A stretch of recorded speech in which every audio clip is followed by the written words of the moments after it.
व्यास भगवान की जय। भैया बनाते जाओ बनाते जाओ।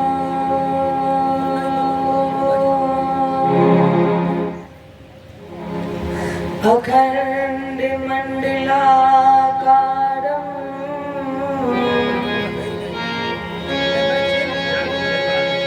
व्याप्तमेन चराचरम्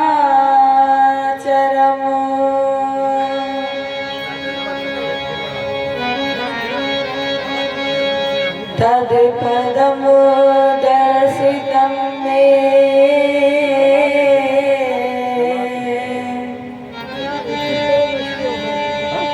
तस्मै श्री गुरुवे नमः।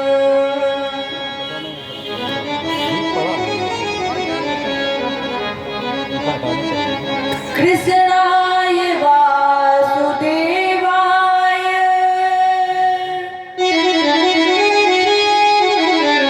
हरे परमात्मने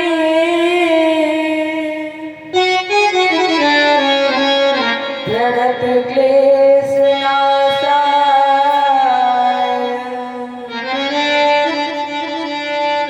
गोविन्दाय नमो नमः।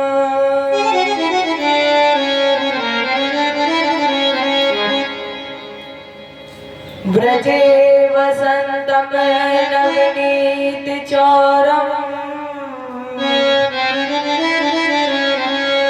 गोपांगनानां चित्कुलचौरम्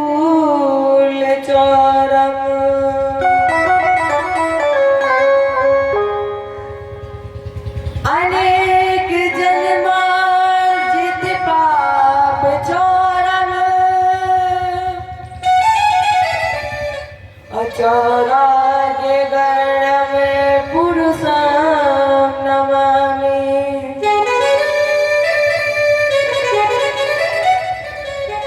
नारायणं नमस्कृत्य नरं चैव नरोत्तमम्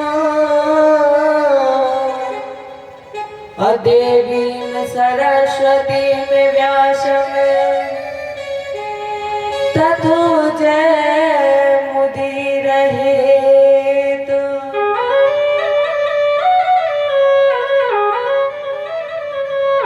गिर को उठाए ब्रज गोपों को बचाए लीन हो अग्नि से उबारे पारो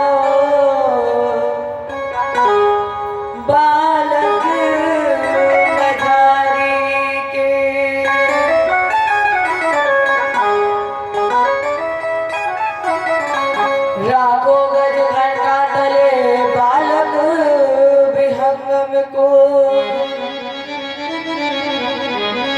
और राख्यो व्रत ने धर्म पांडव की नारी को।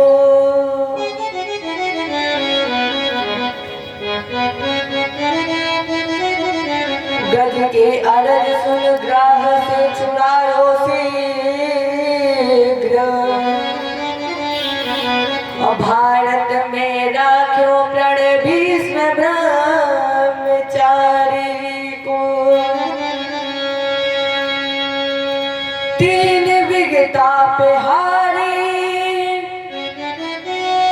संत सुखकारी है जो, मोहे दो भरोसो वाही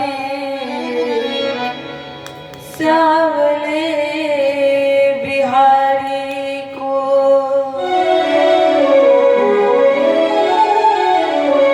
हे भारत के सारथी लाखों बार प्रणाम, आगर ढोल संभालिए मन की छुट्टी लगा।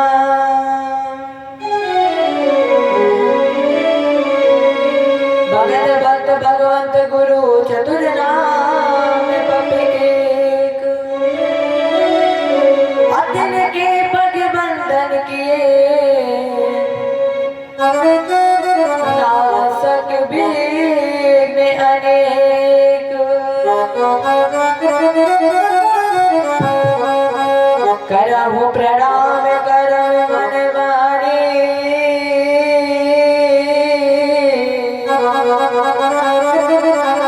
करहु कृपा सेवक सुत जानी। अतुलित बलदामन स्वर्ण शैलावदेहम्, अदनुज वन कृशानम ज्ञानिनाम मृगण्यम्।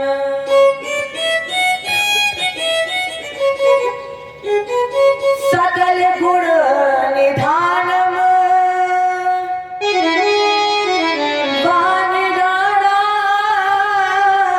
वानिदानामधीशम्, रघुपत प्रिय भक्तम वात जातम नमामि। रघुपत प्रिय भक्तम वात जातम नमामि। जय बोलो कृष्ण भगवान की जय, रामचंद्र की जय, उमापति महादेव की जय, शक्ति दुर्गे मैया की जय, भागवत भगवान की जय, बजरंगबली की जय। जय जय श्री राम, जय जय श्री राम, जय जय श्री राम।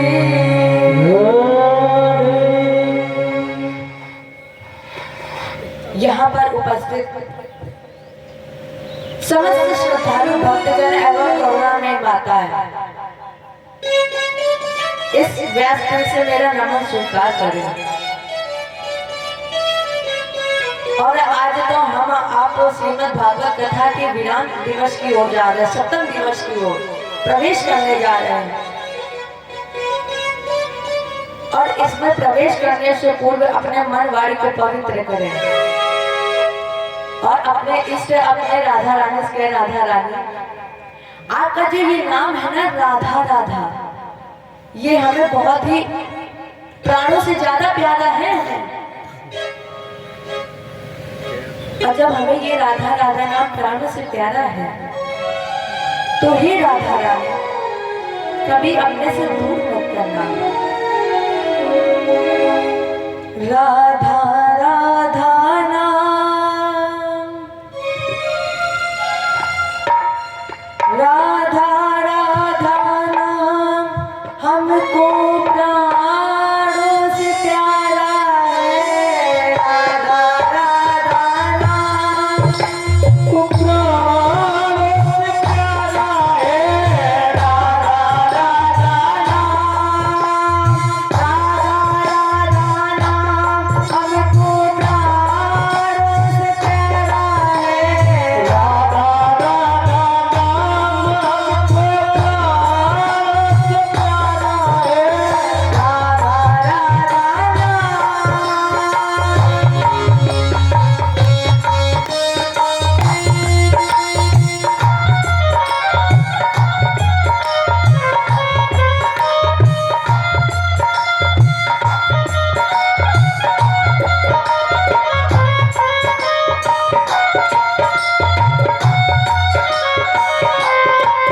इनके नाम में ही एक ऐसा रस है जो राधा राधा गा दे, उसकी जीवन की सभी बाधा दूर हो जाती है। क्योंकि ये नाम नहीं भैया, ये स्वयं किशोरी है।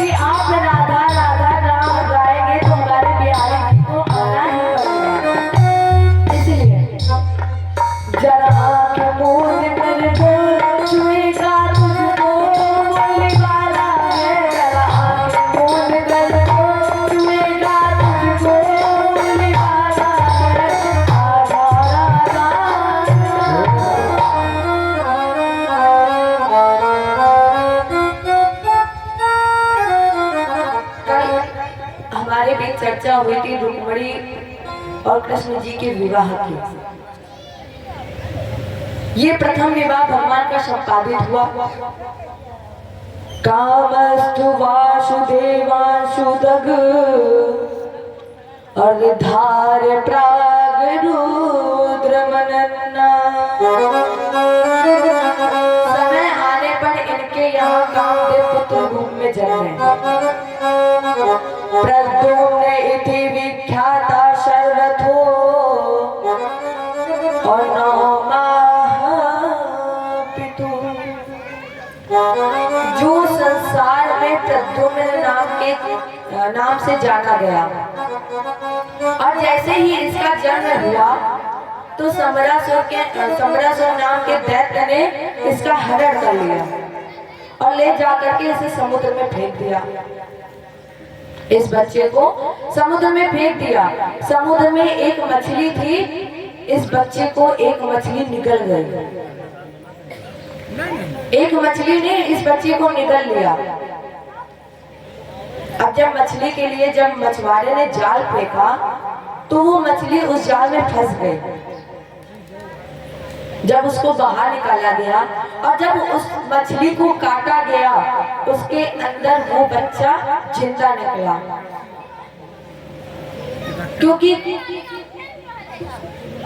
ये तो कामदेव है और कामदेव को मारने की केवल शिव के अंदर ऐसी शक्ति है जो कामदेव को मार सकती है, वो भी भगवत की कृपा से। अब जब उस मछुआरे को जिंदा बच्चा दिखा तो मछुआरा बड़ा आश्चर्य हो गया। उसको मछली मिली, बालक गर्भ से निकाला तो उसने समरासुर को दे दिया। मछुआरे ने जब उस बालक को जिंदा निकाला, उस बालक को समरासुर को दे दिया। अब समरासुर के यहाँ एक महिला माया देवी नाम की दासी का कार्य करती थी। माया देवी नाम की दासी जो थी वो समरासुर के यहाँ काम करती थी। समरासुर ने उस बालक को माया देवी के हाथ में दे दिया और कहा, देवी आप इसका भरण पोषण करिए। उस महिला ने अल्पकाल में प्रद्युम्न जी को युवा अवस्था प्रदान कर दी। और जब ये युवा हो गया, उस महिला ने कहा, महाराज जी मैं आपकी पत्नी हूँ। प्रद्युम्न ने कहा, देवी तुम मेरी पत्नी हो? अरे तुम तो मेरी माँ हो, क्योंकि मैंने जब से जन्म लिया है, जब से मैं आपकी गोद में आप ही को तो दर्शन कर रही हूँ, आप ही को ही देख रही हूँ। उसके अलावा तो मैं संसार में किसी को जानती नहीं, जानता ही नहीं। तुम मेरी माँ हो। और इतना प्रद्युम्न ने कहा, स्वामी। कामदेव ने कहा, माया देवी ने कहा, स्वामी आपको पता है आप पुत्र हैं किसके? प्रद्युम्न ने कहा, हमने तो आपके गोद में ही आंख खोली है, हमें आपके अलावा किसी को भी नहीं जानते हैं। हमें तो ये भी नहीं पता है कि मेरा कौन है। मैं जो भी कुछ मानती हूँ सब कुछ आपको ही मानती हूँ। माया देवी ने कहा, भगवान नारायण सुत, आप यहाँ किसी के पुत्र नहीं है, किसके हैं? भगवान कृष्ण के। आप यहाँ किसी के पुत्र नहीं है। भगवान नारायण सुत समरेड़ा हतो ग्रहात। महाराज जी, आपका हरण समरासुर नाम के दैत्य ने किया। माया देवी ने सारी घटना बताई। सत्यता तो ये है कि आप कृष्ण के भी पुत्र नहीं हैं। आप कृष्ण के पुत्र प्रद्युम्न भी नहीं है, केवल आप जन्मे हैं। लेकिन आप है कौन? बोले, आहम ते धिकता पत्नी और रति ही कामो प्रधान प्रभु। मैं आपकी पत्नी हूँ और आप कामदेव हैं। मैंने शंकर जी की बड़ी तपस्या की है, तो इन्होंने मुझे वरदान दिया। जब यदुवंश कृष्ण अवतारा और हुए हरण महामय भारा, कृष्ण तनय हुए पति तोरा, वचन अन्यथा हुए ना मोरा। मैं आपकी पत्नी रति हूँ, आप कामदेव हैं। प्रद्युम्न को अपने पूर्व जन्म का स्मरण हुआ, ज्ञान हुआ और महामाया का ज्ञान प्राप्त करके उन्होंने समरासुर दैत्य का उद्धार किया और अपनी पत्नी रति जी के साथ इन्होंने द्वारका में प्रवेश किया। राजेंद्र, ये प्रथम विवाह भगवान का पुत्र और उसका संस्कार, ये पावन प्रसंग आपने सुना। इसके बाद भगवान को एक दोष लग गया। किस चीज का दोष? चोरी का। अब क्या भगवान को चोरी करने की जरूरत है? उनके ऊपर एक दोष लगा दिया। जब संसार ने भगवान को नहीं छोड़ा तो हम तो आप साधारण है, हमें हमको क्या छोड़ेगा? राजा परीक्षित ने कहा, गुरु जी एक बात बताइए, भगवान के ऊपर दोष लग गया, वो भी चोरी का। ये दोष किसने लगाया है? बोले, सत्राजित ने। कौन है सत्राजित? और ये चोरी क्यों लगाई? और इसमें मणि की चोरी का दोष भगवान को क्यों लगा? सुखदेव जी ने कहा, ये जो सत्राजित है ये सूर्य का परम भक्त है। इसने सूर्य की भक्ति करके इसने नामक मणि प्राप्त कर ली और ये मणि जिसके पास रहती है उसे 8 भार सोना देती है। यही मणि एक दिन पहने हुए सत्राजित जी दरबार में गए।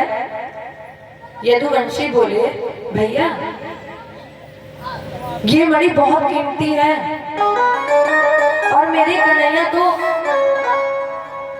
अद्भुत है, उनका स्वरूप बहुत अद्भुत है। अगर ये मणि मेरे कन्हैया को पहना दी जाए तो इनकी सुंदरता में 4 चांद लग जाएंगे। सत्राजित ने उत्तर दिया नहीं दिया, ये उठे और चल दिए, चुपचाप उठ करके चले गए। कुछ समय के बाद यही मणि इनके छोटे भाई प्रसेन ने पहनी और यही मणि पहन करके प्रसेन शिकार खेलने के लिए गए। सिंह ने घोड़े को मार दिया, प्रसेन को मार दिया और मणि से खेलने लगा। सिंह मणि से जब खेल रहा था तब तक उधर से जामवंत जी निकले। जामवंत जी ने उस मणि को देखा तो सिंह को मार दिया और सिंह को मारकर ये मणि जामवंती को दे दी। ये खेलने लगे और जामवंत सो गया। जब सत्राजित ने देखा कि मेरा छोटा भाई नहीं आया अभी तक, तो सत्राजित जी को ये संदेह हुआ कि कल कन्हैया के लिए मणि मांगी जा रही थी, तो हो सकता है कि कन्हैया ने मेरे भाई को मार दिया हो और ये मणि ले ली हो। यहीं पर भगवान को दोष लग गया। यही संदेह सत्राजित ने अपनी पत्नी को बताया। 24 घंटे नहीं हुए कि ये पूरी चर्चा भगवान कृष्ण तक पहुंच गई। कन्हैया जी ने कहा ये अनर्गल दोष है। ये गए अक्रूर जी के कंधे पर द्वारका का सारा भार दे दिया और भगवान कृष्ण मणि को ढूंढने के लिए निकले। खोजते खोजते गुफा के अंदर पहुंचे। इस मणि से जामवती जी खेल रही थी। भगवान ने दौड़ करके मणि छीन ली। वहीं जामवती रोने लगी। जब जामवती रोने लगी तो जामवंत और भगवान कृष्ण के बीच में युद्ध होने लगा। जामवंत भगवान से युद्ध करने लगा। श्री जामवंत जी बोले, बस बस मैं समझ गया गोपाल, आप तो मेरे राम जी हैं। राम जी जब रावण को मार कर आए तो अपनी पूरी सेना से कहा, आज मैं आपको कुछ देना चाहता हूँ, मांगो। आज मैं आप लोगों को कुछ देना चाहता हूँ। सबने सब कुछ मांगा है, लेकिन जामवंत जी शांत बैठे हैं। कन्हैया ने कहा कि तुम क्यों नहीं कुछ मांग रहे हो, मांग लो। जामवंत जी ने कहा, अगर आपको कुछ देना है तो मैं आपके साथ युद्ध करना चाहता हूँ। इतना वीर है ये जिसने भगवान से 27 दिन तक हार नहीं मानी है। 28वें दिन भगवान से पराजित हो गया, भुजाओं का बल थक गया। परिणाम स्वरूप अपनी पुत्री का विवाह मणि के सहित भगवान के साथ कर दिया। ये दूसरा विवाह भगवान का हुआ है जामवती जी के साथ। ये लौट करके आए, सत्राजित जी को मणि दे दी, सारा वृत्तांत बताया। इसने भी सोचा कि हमें कन्हैया के ऊपर अनर्गल दोष लगा दिया है। जो चोरी नहीं की उस चोरी का इल्जाम मैंने कन्हैया के ऊपर लगा दिया है। तो लज्जावश इसने अपनी पुत्री सत्यभामा का विवाह भगवान के साथ कर दिया। ये भगवान का तीसरा विवाह। और एक दारथ मारू है विजयो बना ध्वजम, गांडीव में धनुरा गाय, तुरे चाक्षई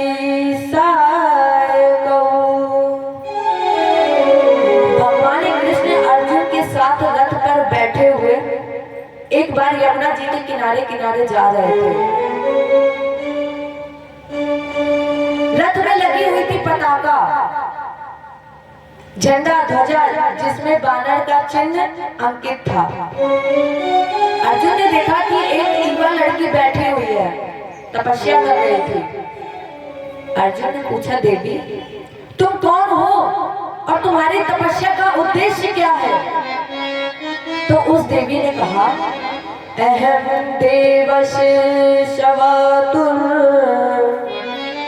द्विहता मत मेक्षति, विष्णु वरेण्यम वरदा तपः परम स्थिता। मेरा नाम कालिंदी है, मैं सूर्य की पुत्री हूँ और मैं भगवान को पति रूप में वरण करना चाहती हूँ, इसलिए कठोर तपस्या। अर्जुन ने कहा, कन्हैया ये तो तुम्हें पाने के लिए तप कर रही है, तुम्हें प्राप्त करने के लिए तप कर रही है। तो अब इस युवती की तपस्या का फल दीजिए। परिणाम स्वरूप भगवान ने कालिंदी जी के साथ विवाह किया। ये चौथा विवाह है भगवान उज्जैन के राजा थे बिंद और अरविंद, जिनकी बहन का नाम था मित्रवृंदा। ये भगवान को पति बना चुकी थी, इसलिए स्वयं ने पहुंचकर भगवान ने मित्रवृंदा का हरण किया और उनसे विवाह किया। ये हमारे बिहारी जी का 5वां विवाह मित्रवृंदा से हुआ। छठा विवाह भगवान ने कौशल देश के राजा नंद जी थे, जिसकी पुत्री का नाम था सत्या। इनसे विवाह किया। 8वां विवाह लक्ष्मणा और भद्रा जी से विवाह हुआ। ये कुल भगवान के विवाह हुए 8। इसके बाद भगवान ने भूमि पुत्र शिव के तेज से पृथ्वी के गर्भ से एक पुत्र पैदा हुआ था, जिसका नाम था नरकासुर। भूमि पुत्र होने के कारण इसका नाम लोगों ने रख दिया भौमासुर।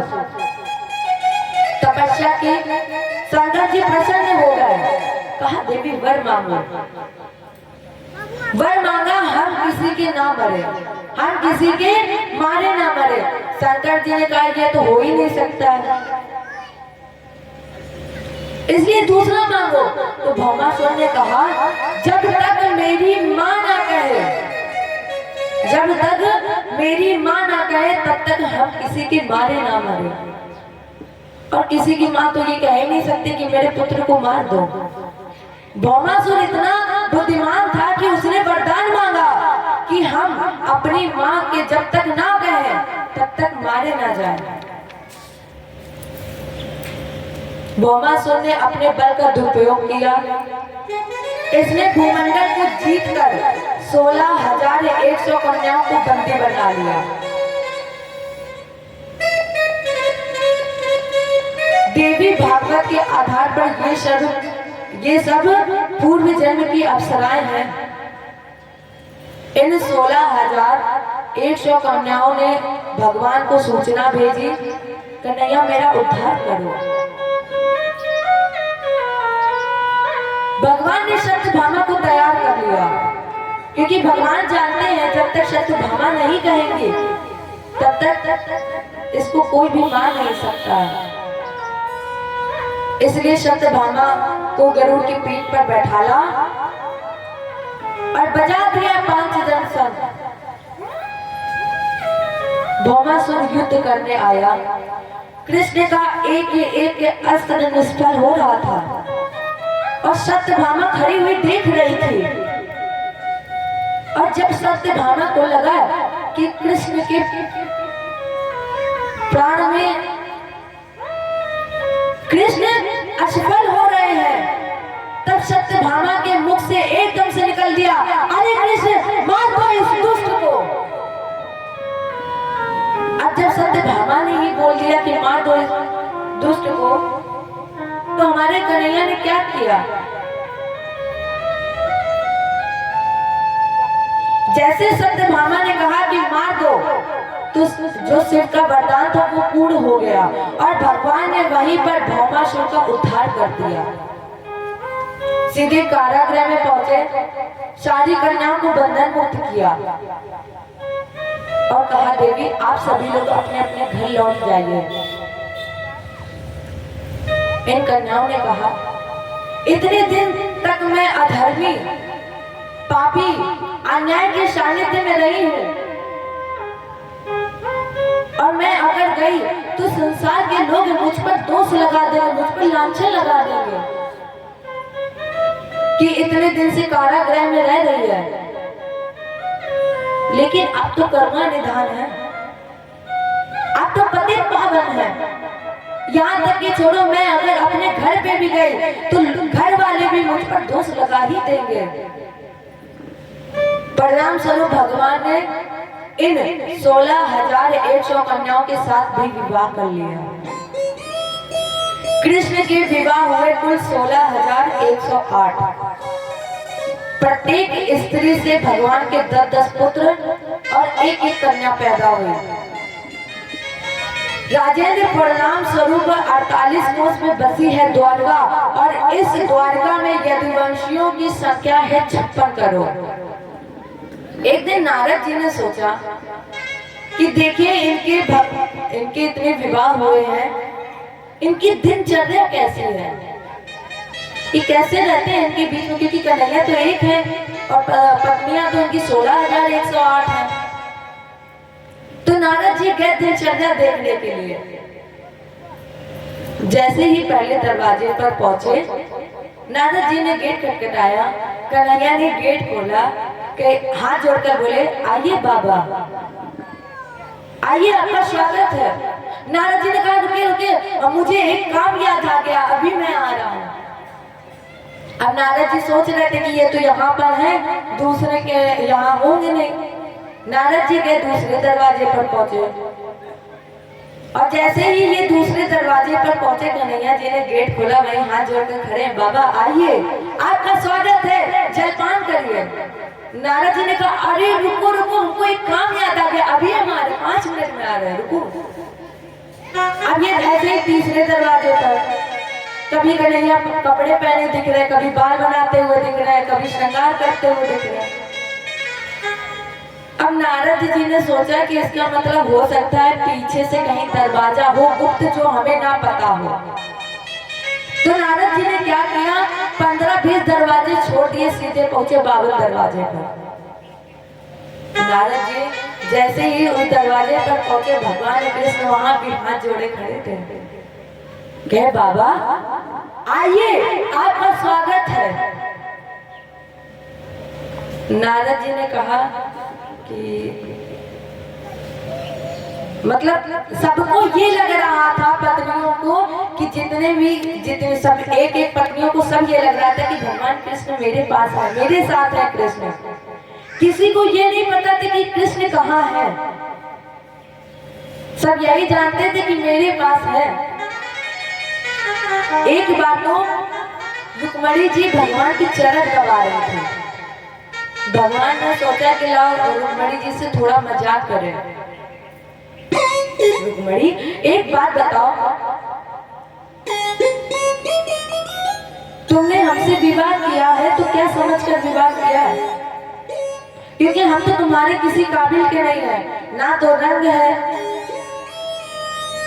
और ना जोड़ है, और तुम राजकन्या हो, और कहा हम गौवे चराने वाले ग्वाले हैं, काले हैं, कलूटे हैं।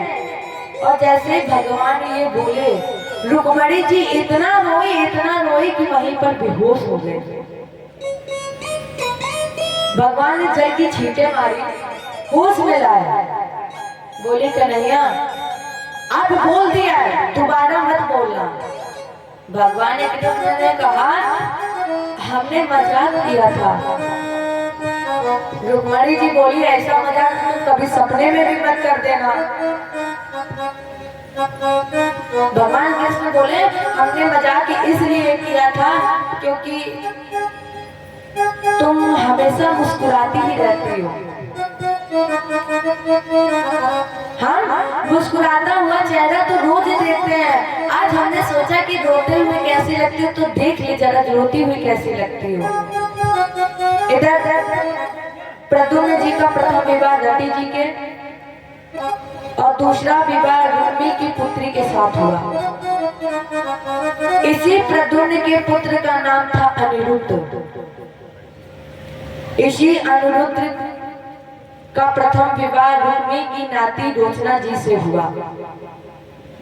दूसरा विवाह बाणासुर की पुत्री उषा जी से।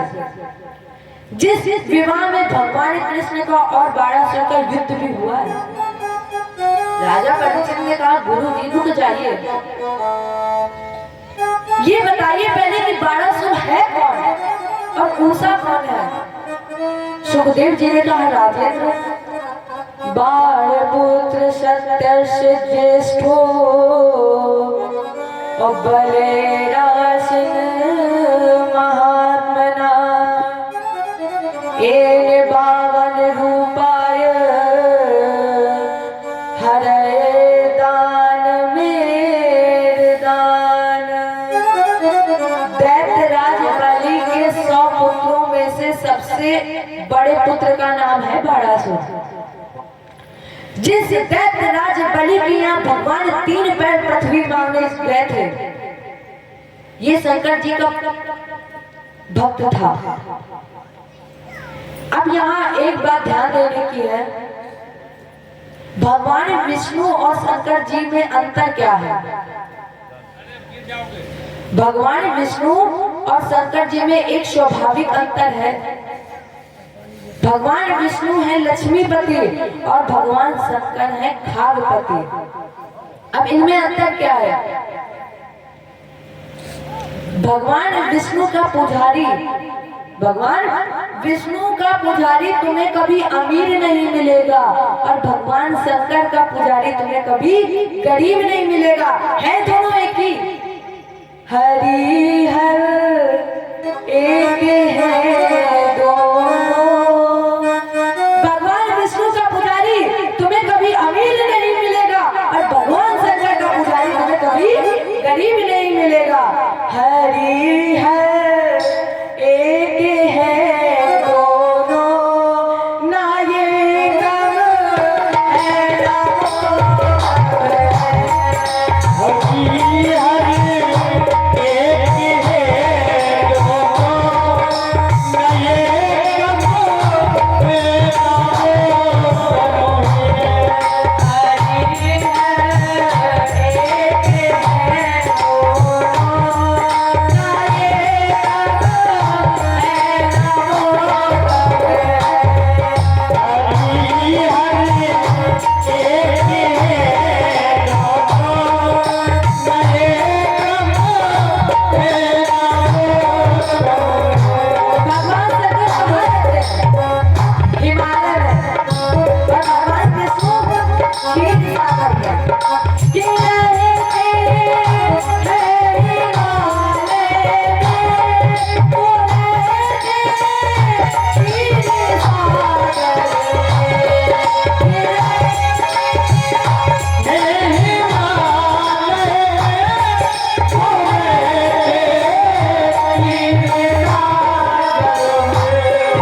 ससुरे घर दोनों रहते हैं। कल जब यहाँ चर्चा हुई थी तो आपको बताया गया था कि भगवान विष्णु भी ससुर के घर रहते हैं और भगवान शंकर भी ससुरे घर दोनों रहते हैं, ना ये गम है ना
भगवान शंकर और भगवान विष्णु दोनों प्याले पीते हैं।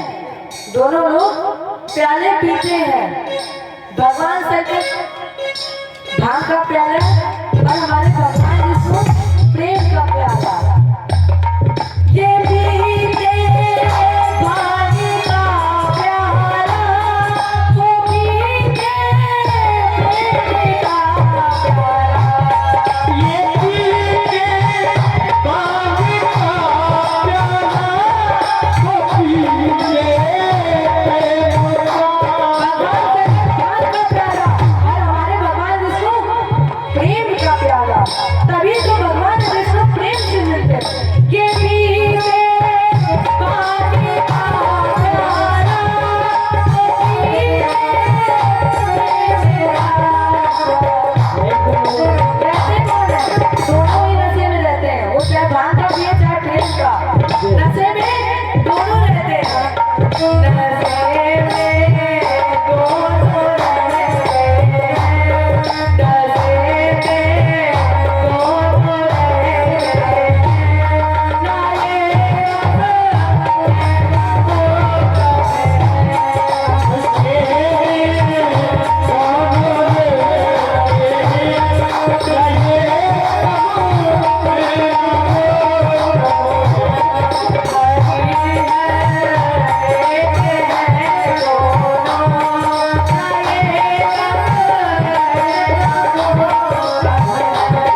उसने इतनी बड़ी तपस्या की, भगवान शंकर जी प्रसन्न हो गए और बोले बेटा वर मांगो। बारासुर ने कहा मुझे दीजिए 1000 हाथ, मुझे 1000 हाथ दीजिए। शंकर जी ने पूछा कि ये बताओ तुम 1000 हाथ का करोगे क्या? बारासुर ने कहा जैसे कोई अगर हम पर चढ़ाई कर देगा तो कम से कम उसको मारने के लिए कम से हमारे पास 1000 हाथ तो रहेगा नहीं, पीछे से वार करे तो पीछे मार दे, आगे से वार करे आगे मार दे। शंकर जी बोले तथास्तु। और कुछ? बारासुर ने कहा बस एक काम और कर दीजिए, आप मेरे नगर के रक्षक बन जाइए, आप हमारे नगर के रक्षक बन जाओ। बोले जाओ तथास्तु। जब बारासुर को कोई लड़ने वाला नहीं मिला, ये इतना अभिमान में आ गया, सुबह सुबह उठा और भोलेनाथ जी के पास पहुंचा। कहा गुरु जी मैं आपको प्रणाम करता हूँ। शंकर जी बोले प्रसन्न रहो, कोई खास बात जो इतनी सुबह सुबह आ गया, क्या हुआ, कोई खास बात बताओ। बारासुर ने कहा गुरु जी ये जो आपने वरदान दिया है ये वापस कर लो।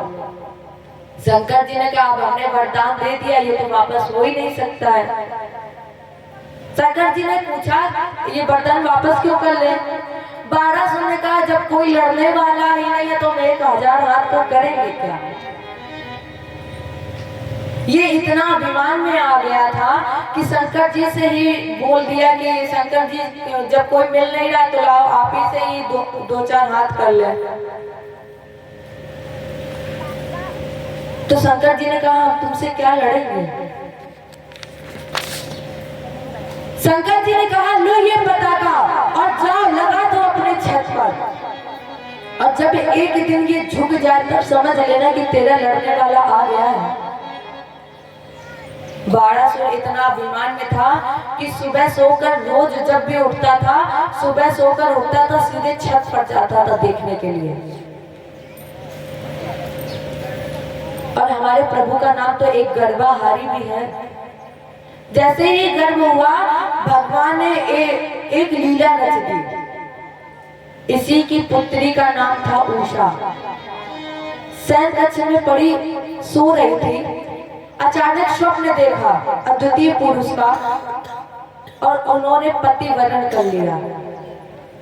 जैसे स्वप्न में ही वरमाला गले तक ले गई और अचानक उसकी आंख खुल गई। जैसे ही आंख खुली, जब आंख खुली सपना टूटा, साथ में दिल भी टूट गया।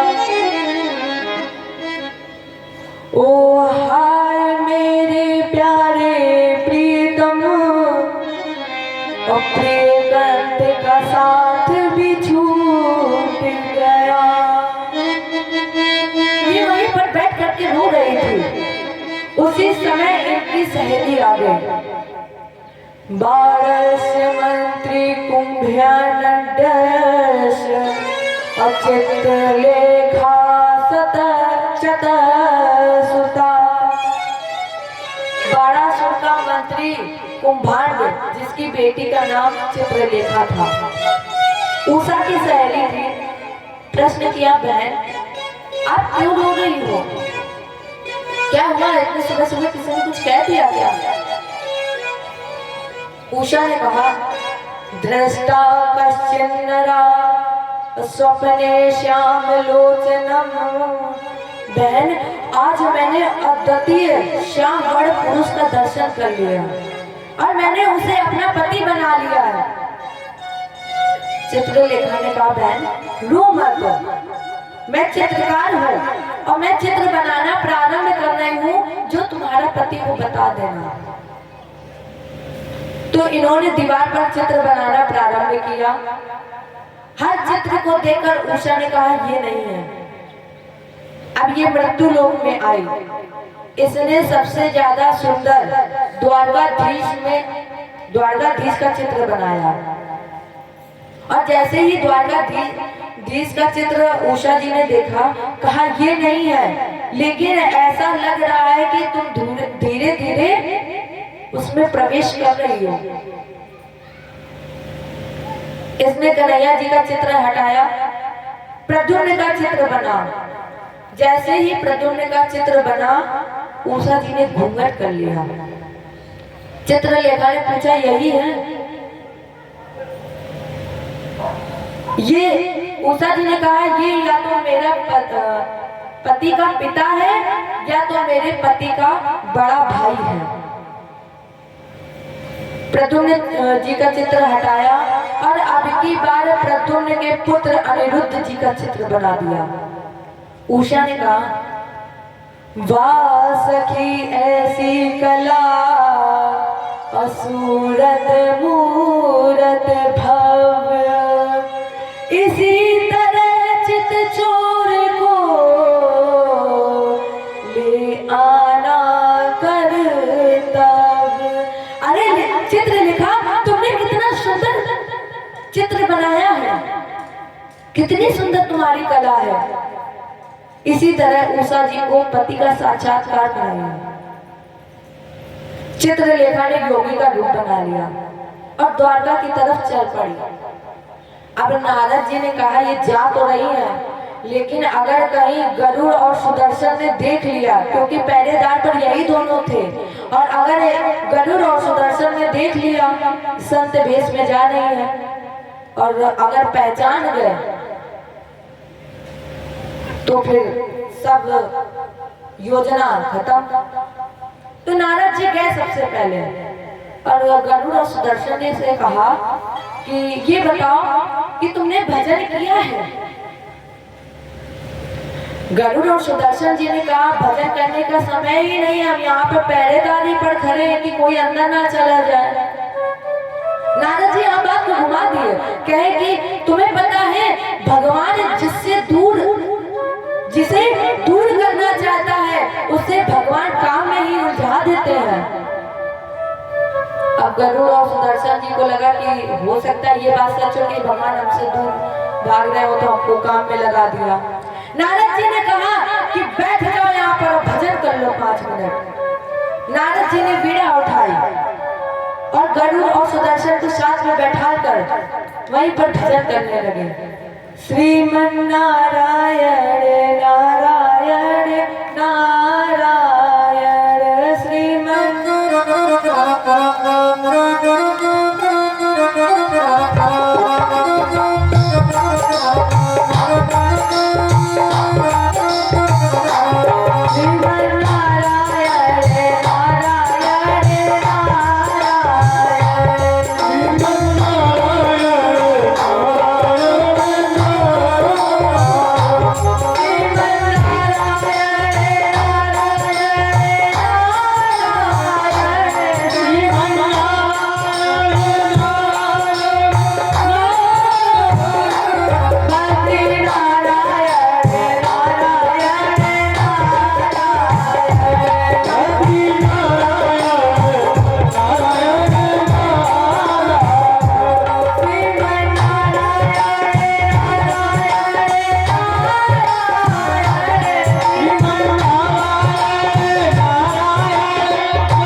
समाधि में चले गए, इन्हें होश ही नहीं है। नारद जी ने कहा अब क्यों खड़ी हो, जाओ अंदर।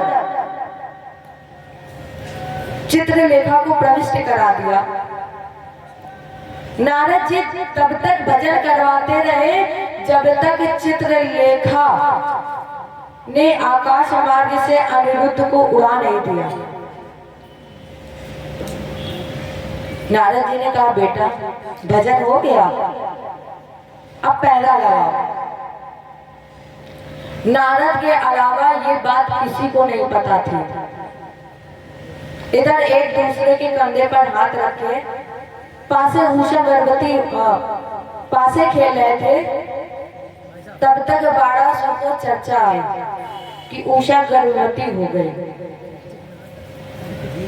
क्यों? क्योंकि उषा जी को मैया पार्वती जी का श्राप लगा था। जिस समय भगवान शिव इनके दरवाजे पर रक्षक बने, एक दिन शंकर जी ने नंदीश्वर से कहा कि नंदी जाओ देवी पार्वती जी से कह देना कि वो सेवा में उपस्थित हो जाए।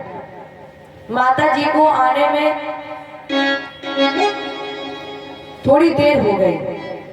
तब तक उषा ने पार्वती जी का स्वरूप बना लिया और सेवा में प्रस्तुत होकर जा रही थी। उसी समय देवी पार्वती आ गई और कहा अरे मूर्ख, अभी तो तुम विवाह के योग्य भी नहीं हुई हो। तुम्हारे पिता ने तुम्हारे विवाह की अभी चर्चा तक नहीं की है और तुम्हारे हृदय में पति की सेवा की भाव आ गया। इसलिए मेरा श्राप है, बगैर पिता को चर्चा किए हुए तुम्हें स्वप्न में ही पति मिल जाए और तब तक तुम्हारे पिता को पता नहीं चले जब तक तुम गर्भवती ना हो जाओ। ये जब बारासुर को पता चला तो इसने अनिरुद्ध जी को वरुण काश में बांध करके बंदी बना लिया। और जब बंदी बन गया, अब किसी को पता तो था ही नहीं जो खोजा जाता कि अनिरुद्ध कहाँ है। नारद जी ने फिर वीणा उठाई और पहुंचे कन्हैया जी के पास। महाराज जी, परिवार बहुत लंबा चौड़ा है। कन्हैया बोले बाबा कोई खास बात है? हाँ, 56 करोड़ की भीड़ में अगर 56 खो भी जाए तो क्या फर्क पड़ता है? कन्हैया बोले महाराज जी, नारद जी ने पूछा वो कहाँ है? कन्हैया ने पूछा कौन? नारद जी ने कहा अनिरुद्ध कहाँ है? आपको पता है 4 महीने हो गए जेल में पड़ा है वो। भगवान कृष्ण ने 5 जन शंख ध्वनि की और सेना लेकर चढ़ाई कर दी। जैसे ही सेना लेकर चढ़ाई की, अब बारासुर ने सोचा इतनी सेना लड़ूंगा कैसे? कहा भोलेनाथ त्राहिमाम। बारासुर ने कहा आशुतोष तुम औधर दानी आरती हरौ दीन जन जाय। देव देव महादेव भूतात्मन भूत भाव। हे भोलेनाथ त्राहिमाम। और प्रार्थना करने लगा नमामि समीशान निर्वाण रूपम। नमामि समीशान निर्वाण रूपम विभुं व्यापितं वेद स्वरूपम्।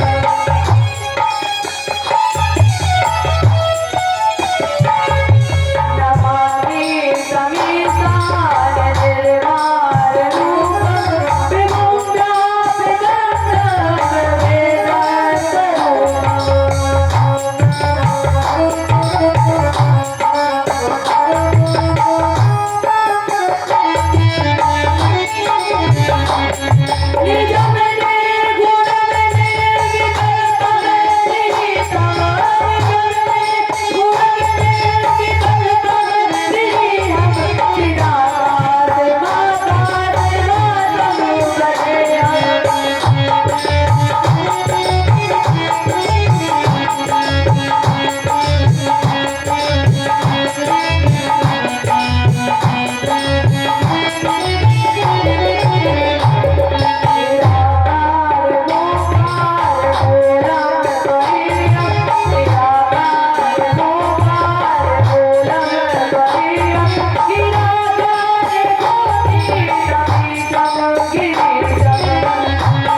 भगवान के रूप में ही ये समाधि शिव की कृपा हुई।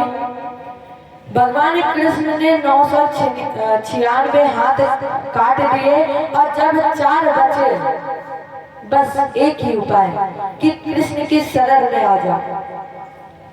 जैसे ही ये भगवान कृष्ण की शरण में आया,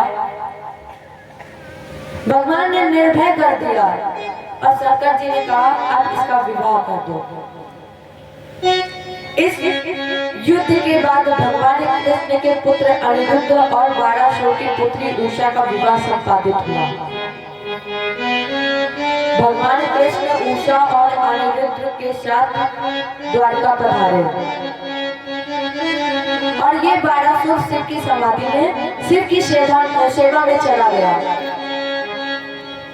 इसके बाद भगवान ने नरक का उद्धार किया, जिसके यहाँ एक गाय 2 ब्राह्मणों को त्रुटिवश दान कर दी थी, लेकिन ब्राह्मणों के श्राप से गिरगिट तो बना, कन्हैया ने इसका भी उद्धार कर दिया। इसके बाद शाम के कारण शाम के दुर्योधन के स्वयंवर में जाकर लक्ष्मणा की माला पहन ली।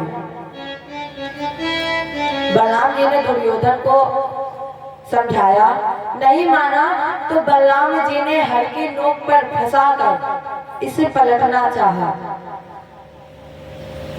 दुर्योधन मंत्रणा करते करते शरण में आ गया, तो श्याम और लक्ष्मणा जी का भी विवाह हुआ। और इस विवाह के बाद भगवान को 2 निमंत्रण एक साथ मिले। एक निमंत्रण आया जरासंध के कारागृह में बंद 20,000 राजाओं का और दूसरा युधिष्ठिर के राजसूय यज्ञ का। दोनों निमंत्रण एक ही समय पर आए हैं, एक ही साथ मिले। तो भगवान बड़े उलझन में थे, कौन से निमंत्रण में पहले जाए, कौन से निमंत्रण में बाद में जाए। उद्धव जी ने इस समस्या का निराकरण किया। महाराज जी, मेरा मत है जब यज्ञ होता है पहले होती है दिग्विजय, तो आप दिग्विजय कराने के लिए युधिष्ठिर के यज्ञ में चले जाएं, और जब दिग्विजय हो जाए तो जरासंध को पराजित करवा दें। और जो 2 निमंत्रण आपको एक ही साथ मिले थे, दोनों कार्य पूर्ण भी हो जाएंगे। भगवान को ये मत बहुत अच्छा लगा। यज्ञ में पहुंचे, दिग्विजय की घोषणा हुई। भगवान कृष्ण ने अर्जुन और भीम को साथ मिले गए। भीमसेनो अर्जुना और कृष्णो ब्रह्मलिंग धराश्रया, तीनों ने बढ़िया संत भेष बनाया। जरासंध ने तीनों का स्वागत किया और स्वागत करने के बाद बोले, महाराज जी आकांक्षा, अगर हम सुपात्र हो, आपको दान देने के काबिल हो तो आप मांगिए। भगवान बोले, हम जो मांगेंगे वो तुम दोगे। जरासंध ने कहा, क्या नाम नहीं सुना है? ये इतना दान देने में अभिमान था। भगवान बोले, नाम सुना है इसीलिए तो मांगने आए हैं, इसीलिए मैं आया हूँ। जरासंध ने कहा, जब नाम सुना है तो मांगो। भगवान बोले, युद्धमनो देहि राजेंद्र अददंसो यदि मन्यसे,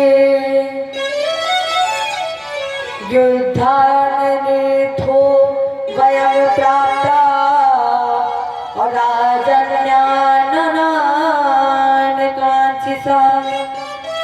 जरासंध मुझे द्वंद्व युद्ध कुश्ती। जरासंध ने कहा, ये कैसा ब्राह्मण है? इसने प्रश्न किया, कौन हो तुम? भगवान बोले, मैं वही हूँ जिसने तेरी 17 बार 33 औक्षणिक सेना का उद्धार किया, संहार किया है। मैं 17 बार तेज और छड़ी सेना का श्रृंगार करने वाला कृष्ण और ये मेरा बड़ा भाई, मेरा भैया अर्जुन और ये भीम। जरासंध ने कहा अर्जुनो न भवेद योद्धा, अर्जुन कोई योद्धा नहीं है, इसलिए मैं इससे युद्ध नहीं करूंगा। और रही बात तुम्हारी, तुम ये युद्ध मैदान को छोड़ करके भाग चुके हो और मैं किसी भगोड़े से युद्ध नहीं करता। हाँ, भीम हमारे बल के बराबर है, अगर ये चाहे तो ये युद्ध कर ले। अब भीम और जरासंध की कुश्ती बंद गई। राजन, जब युद्ध प्रारंभ हुआ तो ये युद्ध 27 दिन तक प्रतिदिन चलता रहा। 27 दिन तक प्रतिदिन रहा है युद्ध, कोई फैसला नहीं हुआ। और दोनों जब सुबह पहुंचते थे अखाड़े में तो एक संदेश देते थे, या तो बचेगा भीम और या तो बचेगा जरासंध। और फिर जब सूर्य अस्त होता था दोनों वीर गदाएं रखते थे और एक दूसरे के गले में हाथ डालते थे और पूछते थे, भैया आप बहुत थक गए होंगे, आप कहो तो आपके पैर दबा दो।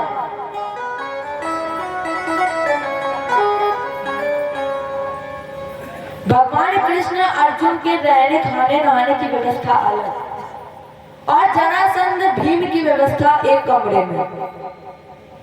जरासंध पूछता था, भैया भीम आप बहुत थक गए होंगे, कहो तो मैं आपके पैर दबा दूं। जरासंध और भीम जब सूर्यास्त हो जाता था कमरे में जाते थे तो जरासंध भीम के पैर दबाते थे, मालिश करते थे और पूछते थे, भीम कहीं आपको चोट तो नहीं लग गई है, भीम कहीं दर्द तो नहीं हो रहा है। और जैसे ही सूर्य उदय होता था वहीं फिर अखाड़े में युद्ध करने के लिए। आज 27वें दिन का युद्ध प्रारंभ समाप्त हो गया। भगवान कृष्ण इधर करवट बदल रहे थे, इन्हें नींद नहीं आ रही थी। अर्जुन ने पूछा, कन्हैया नींद नहीं आ रही है? भगवान ने कृष्ण ने कहा, अर्जुन आज तो नींद नहीं आ रही है। तब तक भगवान को पैरों की आवाज सुनाई दी। भगवान कृष्ण ने कहा, अर्जुन सो जाओ। अर्जुन बोले, कन्हैया अभी तो आपको नींद नहीं आ रही तो और आप कह रहे हो कि सो जाओ। कृष्ण बोले, अरे अर्जुन सो जाओ सो जाओ। अब जैसे ही दोनों सोने लगे युधिष्ठिर आए, बोले कन्हैया नहीं बोले। युधिष्ठिर फिर बोले कन्हैया, फिर नहीं बोले। ऐसे ही 3-4 को बोलते, अरे कन्हैया, फिर भी कन्हैया नहीं बोले। भीम ने कहा, तुम काहे को बोलोगे, तुम्हें बढ़िया भगवान मिल रहे हैं, आराम से सो रहे हो। अगर तुम नहीं बोले तो मैं चला जाऊंगा वापस अपने घर। कन्हैया ने सोचा कि अगर अब बोले नहीं तो ये कहीं वापस चला गया फिर तो हो गया युद्ध। भीम ने कहा, तुम बोलोगे ही नहीं, हमारी हड्डी हमारी टूट रही है हड्डी, तो तुम काहे को बोलोगे कन्हैया। और जैसे ही अपनी बार युधिष्ठिर ने बोला, कन्हैया कन्हैया उठे, बोले कौन हो तुम? युधिष्ठिर ने कहा, हाँ आप तो कहाँ पहचानोगे कि हम कौन हैं? कन्हैया पूछे, क्या हुआ? भीम ने कहा, अब हमसे युद्ध नहीं होगा। कन्हैया बोले, डर लगता है तो फिर क्यों यहाँ लेने, क्या लेने आए हो यहाँ? लौट जाओ, कल मिलेगा अखाड़े में। भीम ने कहा, हम नहीं मिलने वाले। भगवान बोले, क्या नाक कटाओगे? भीम ने कहा, नाक देखे कि अपने प्राण देखे? भीम बोले कि हम नाक देखे कि अपने प्राण देखे। नासक तो हम जरासंधम अनुजरते तू युधिष्ठिरम।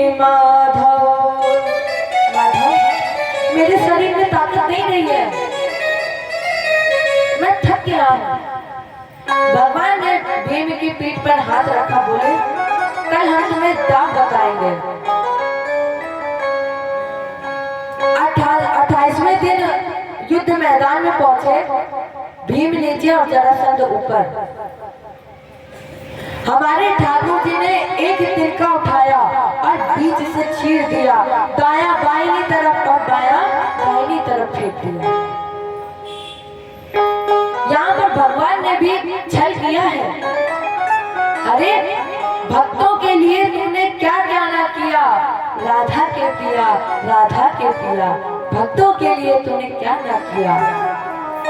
आज भगवान ने नियम के विरुद्ध कार्य किया। भगवान ने ये दाव बता करके जरासंध का उद्धार करा दिया। जरासंध के पुत्र सहदेव को राजा बना दिया। राजस्व यज्ञ की तैयारियां हुई। अब सबसे पहले पूजा की जाए तो एकदम से सहदेव खड़ा हो गया, बोला सबसे पहले पूजा होनी चाहिए कृष्ण की।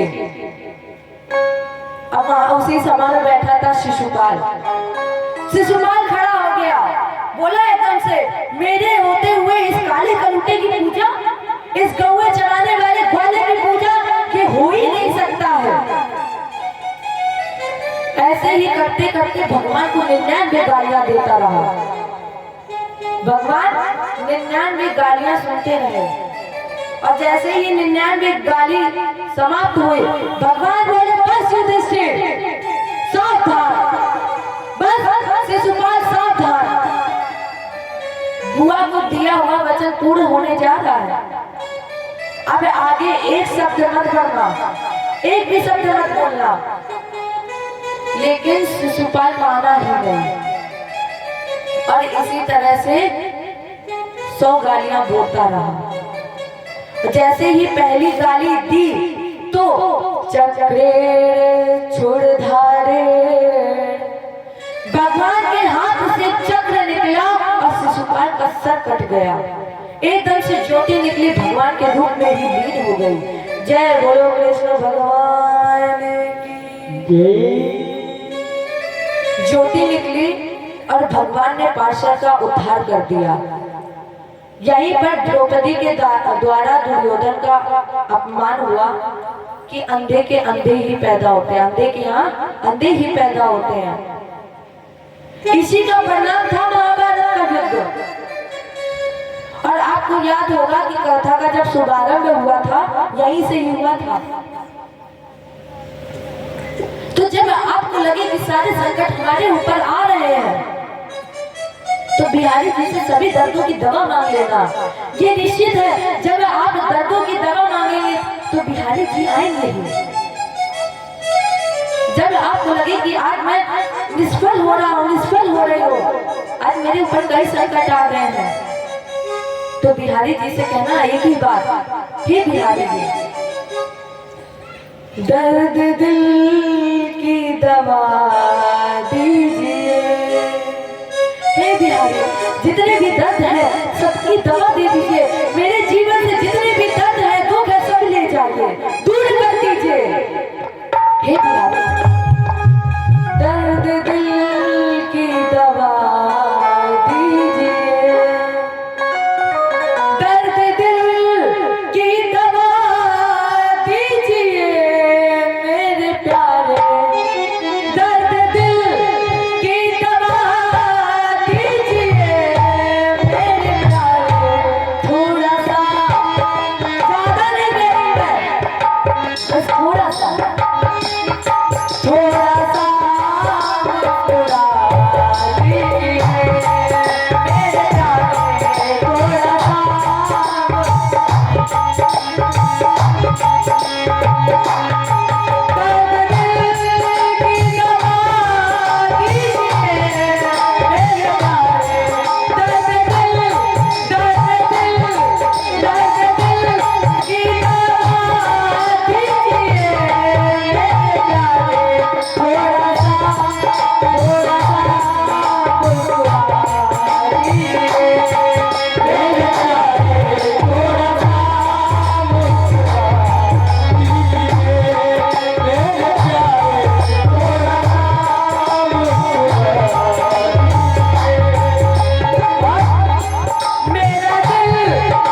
देखकर आया करो।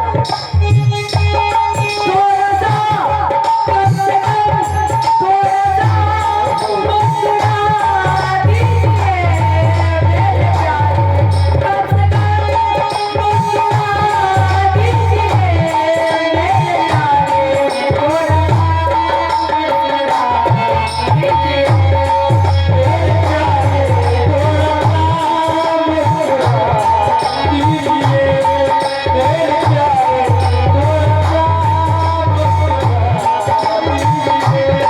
मुझे नहीं पता कि मैं इस संसार के लिए सही हूँ या गलत। मैं जो भी हूँ आपके भरोसे ही हूँ। मुझे इस संसार में सही समझा गलत समझा मुझे नहीं पता। ये बिहारी मैं सही हूँ गलत हूँ न जानूं मेरे प्यारे, मैं सही हूँ गलत हूँ न जानूं मेरे प्यारे, आप खुद फैसला कीजिए मेरे प्यारे, आप खुद